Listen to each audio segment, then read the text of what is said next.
Sometimes I wonder why I spend a lonely night.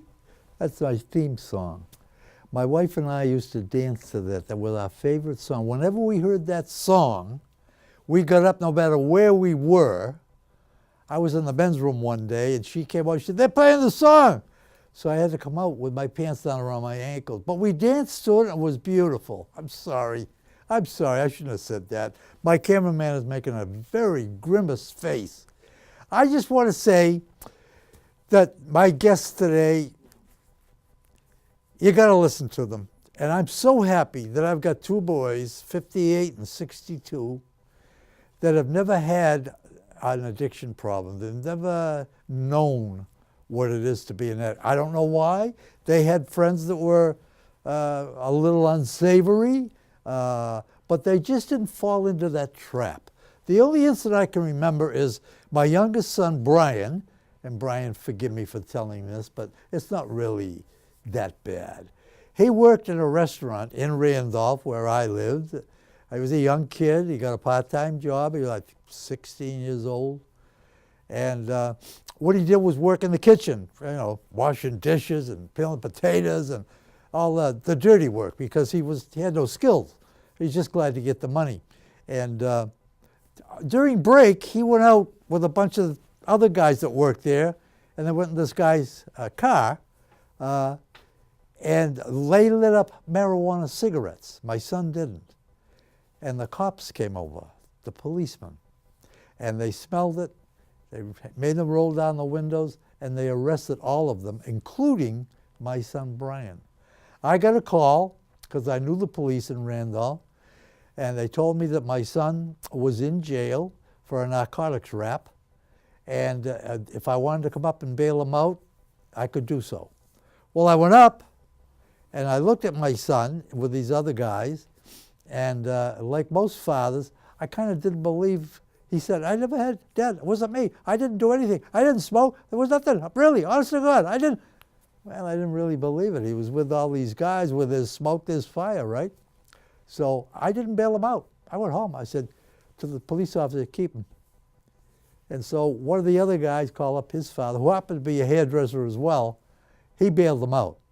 Anyway, make a long story short, he really didn't partake in a marijuana cigarette that night. But, and he never has since. He doesn't even smoke cigarettes. He has an occasional beer, upstanding member of the community. So I thank the good Lord for that. I don't think it had anything to do with me. It had a lot to do with my wife. Because when you live with an angel, you tend to be a pretty good person. All right, we're going to go over and talk to my guests. So don't you dare go away. I'll be right back.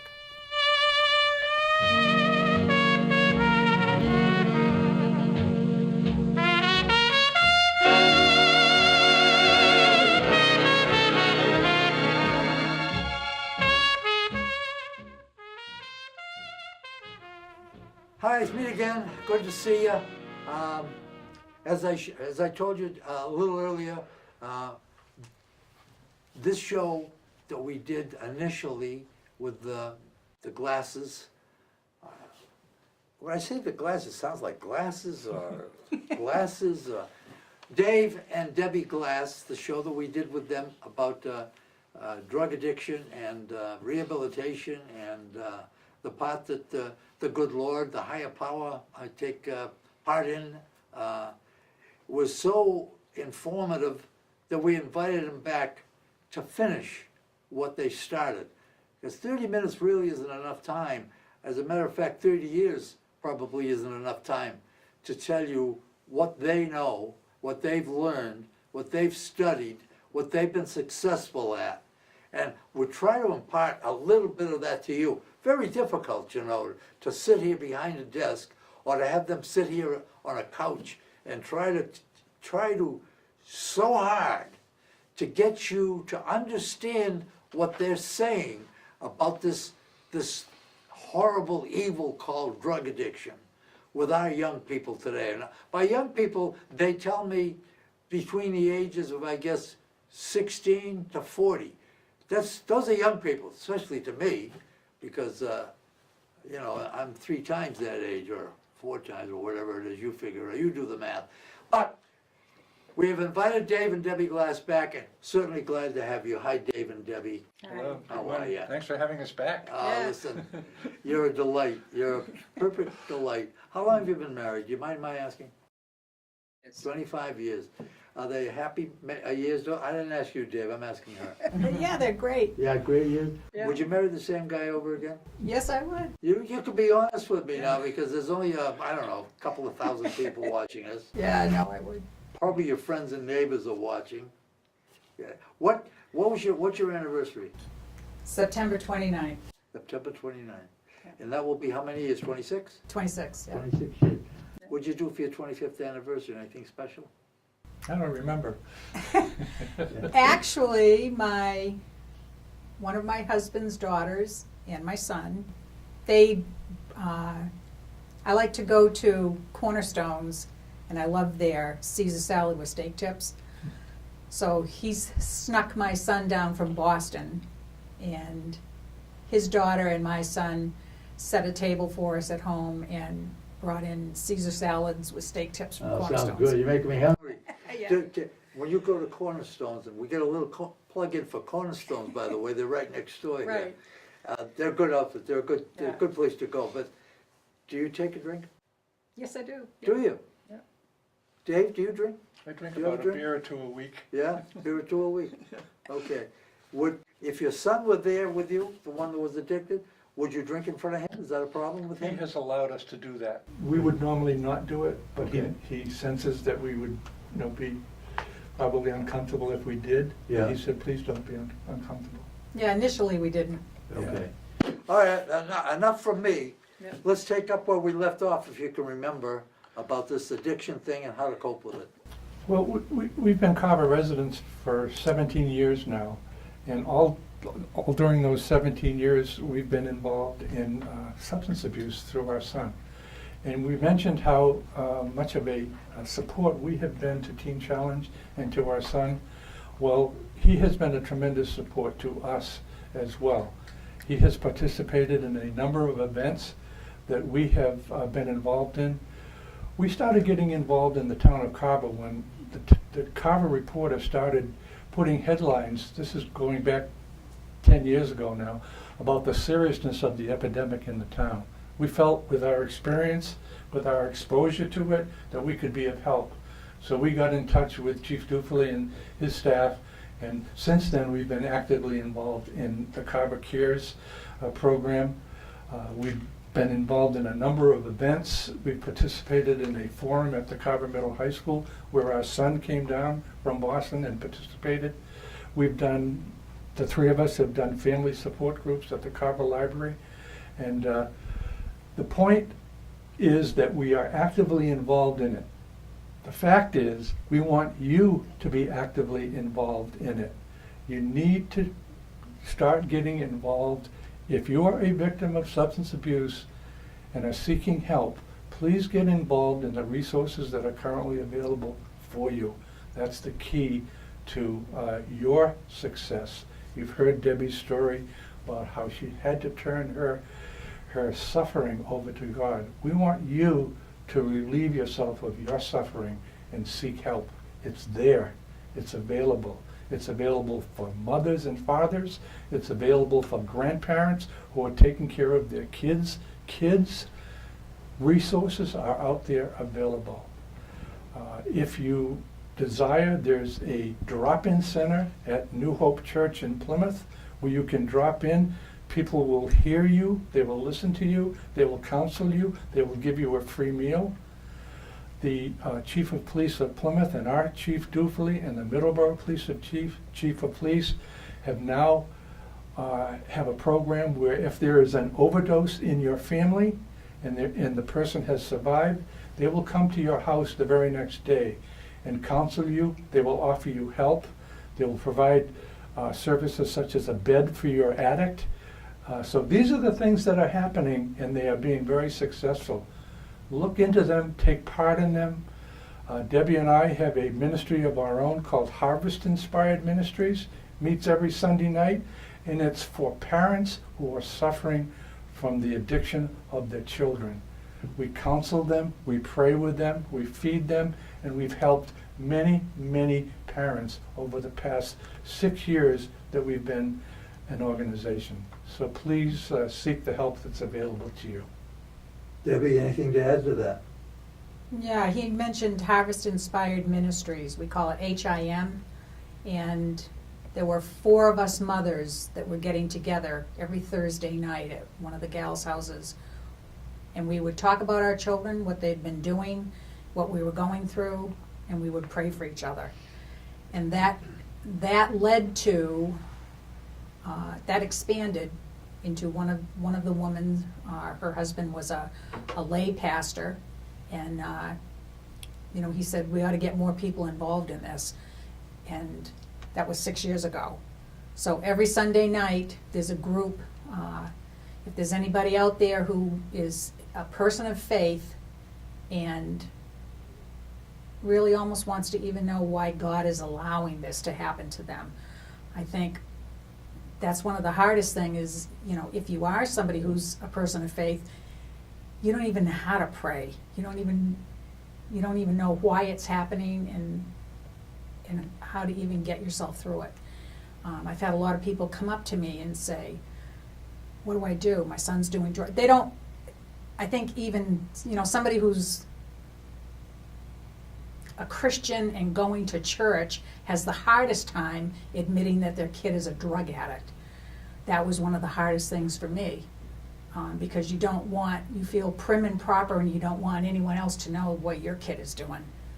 So there were 4 of us getting together praying, and that led to a group of people that come every Sunday night. Some of them are actually recovered addicts or alcoholics. Some of them are family members.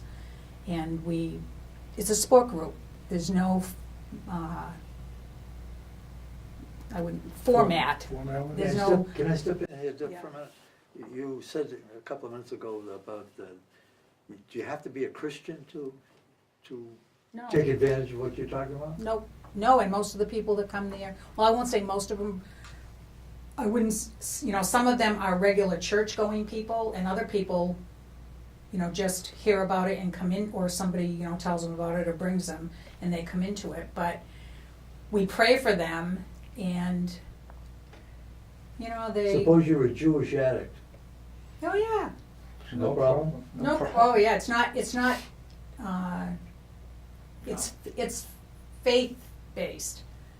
Most people have a little bit of faith way down deep in there somewhere. I think so. Yeah, I think so. I think actually, But you asked a good question. You asked it of yourself. yeah, But the good question was, if there is a God, why does he allow this to happen? I think that God uses the devil's work and the devil's tools. I think God can use that to bring people to him.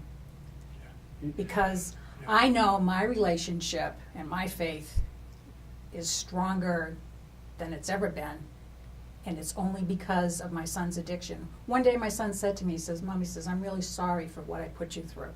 Really? Oh, And that's great. That's yeah. great. He said that in front of the whole congregation at our church. How can you beat that? That That's brought us great. to tears. And he is now the head of the choir at Teen Challenge Boston.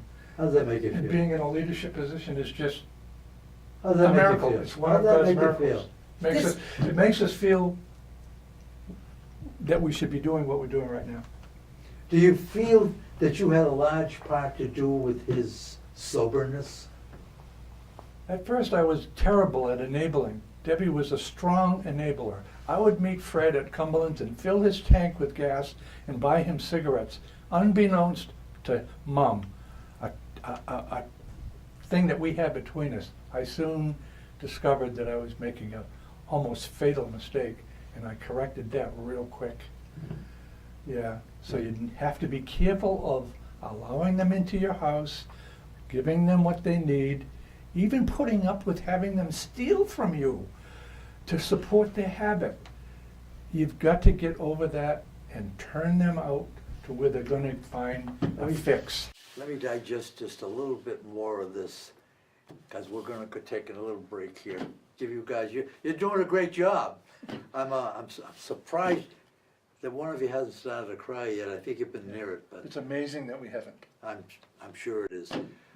Let's talk a little bit more about this when we come back. We'll be back with Debbie and Dave Glass in just a couple of seconds. Don't go away.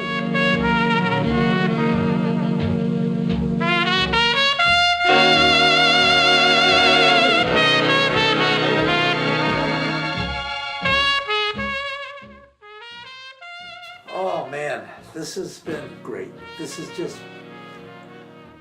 it's been great. How many people could you get to come on a public forum like this? It's going to go out on the airwaves. It's going to go out on YouTube. It's going to be on the net. It's going to be all over. And the friends and relatives that know these people maybe didn't know they had a problem like this. And now they've exposed themselves. And I can't tell you how proud I am to know these wonderful, wonderful people. And I would love to meet someday, if he was willing, we could get Fred in here to tell his side of the story. Oh, sure, we'd be happy to do yeah. that. Where does he live? Does he? Teen Challenge Boston. Yeah. I would, I'm sitting here thinking, I'm hearing your side and what you've been through, and God bless you for doing it. But now this kid, who's 44, I'd like to hear his side. How does he feel about what he put mom and dad through all those years? I mean, that kind of thing. Nothing to chastise, no punishment intended, but just to see how he feels about it. And we talked a little bit about God here, and people out there, everybody has different religions. I'm Jewish myself, not a good Jew, but my mother was Jewish, and so I'm a Jew. There's Muslims out there, and pretty doggone good Muslims too, by the way. I know how you feel about that, but they're pretty. And there's other people, Buddhists, Shinto. The executive director here, Rich Goulart, is familiar with Shinto because he was once in another life the great Ricky, who presented to you Japanese wrestling at its best. And there's Will McKenna here. I don't know what religion he is, but does it make any difference? What difference does it make? You got a problem. It's Muslim, it's Jewish, it's Christian, whatever. It's a problem. And one thing that I really feel, we are put on this earth and we travel the same journey and we end up the same way. So why aren't we nicer to each other? Why don't we say to each other, you got a problem, let me help you with it if I can. I don't hear a lot of that today. Well, no, listen to me, I'm preaching. Maybe I should get ordained? I don't think so. All right, we're back with Dave and Debbie Glass. And the last few minutes, Dave, you got something you want to say? Well, God has challenged us to be fishers of men. We'd like to twist that around just a little bit. Deb and I are fishers of parents and grandparents who are addicted to substance abuse within their families. We're here to help you. We want you to know about all the resources that we've mentioned. We'll even let you call us at our home phone, which is in the book. And about our son, he is ready, willing, and able, as he did at the forum at Carver High School, tell his story. He left that auditorium of 150 people, including lots of law enforcement and educators, in tears with his story. He started out his story by saying, looking at the panel of Deputy Cruz and all of the other dignitaries that were on that panel, Sheriff McDonald, he started out by looking at them and saying, I used to be chased by all of you guys. And then he proceeded to tell his story. Amazing. And Debbie's testimony at that forum was unbelievable. She left again with many people in tears. So we're happy to be here to tell you our story and to offer you any kind of help that we can. Any of your other children, were they addicted at all, or? None of our children, fortunately, have been involved in substance abuse. We do have a granddaughter in the South that's in jail right now, which is sad Really? because of substance abuse. 22-year-old, beautiful girl, got within with the wrong crowd, and is now in jail, but soon to get out, and hopefully on our way to recovery. Our son has been helpful in that part. Tell me one more time, Dave, how old was he when he first had his first joint, his first marijuana cigarette? 14. 14? Yeah. When did he get it? He got it with hanging out with a bad crowd in the town of Kingston. Okay, that's the second time you've used the bad crowd simile. Mhm. Do you think it's people, peers, that cause these things? I'll let Deb answer that. I've been on enough. Debbie? Yeah, I think peer pressure, parties. I mean, kids today. I think people today in general feel hopeless. I think if the adults are hopeless, I think the kids are hopeless. We see what's going on today in society and all the stuff today, even with the presidential everything. I mean, even people of faith look around and say, you know, what's going to happen? Well, I think that politics may be for another Yeah. day, but Yeah. I think I know what you're saying, but do you see a lot of hopelessness around? Is that a major thing in your mind? I don't know. When you talk to kids, they don't seem to. Well, first of all, they're all on their cell phones and their computers and doing whatever, and I think they're missing a lot of interaction. Just, I think it's easy to get drawn into. Well, I've heard it said by adults, Yeah. and remember, at my age, I'm up there pretty good. I'm not in that circle. I don't talk to young kids anymore. You probably do because you still got kids. I talk to my baby has just turned 58. And so, you want to say something, Dave? There's a misnomer out there with these young kids, and I refuse to agree with it. Okay. I have a granddaughter that just graduated from Pembroke High School Saturday, and the misnomer is, oh, Grandpa, everyone's doing it. I'm sorry, not everyone is doing it. There are good kids out there. My granddaughter, thank God, is one of them. I think these kids, they get into this bad crowd. But That's what I even use. when you say there are good kids out there, Yeah. you're referring to now addiction. We're in that. Yes. But does that mean an addicted kid is not a good kid? That means that an addicted kid is into addiction, and the good kids aren't. The sticker shock campaign that the Carver Cares just completed, the stickers were prepared by groups of kids from Carver and Plymouth high schools who were involved in the campaign to discourage adults from buying alcohol for minors. These stickers will be on the cases in these liquor stores for the next few weeks during graduation time. Yeah, there are good kids who refuse to get involved. Just like there's kids that don't smoke. I mean, But kids that smoke are not good kids? No, I'm not. I don't think good has anything to do with addiction. Maybe you're.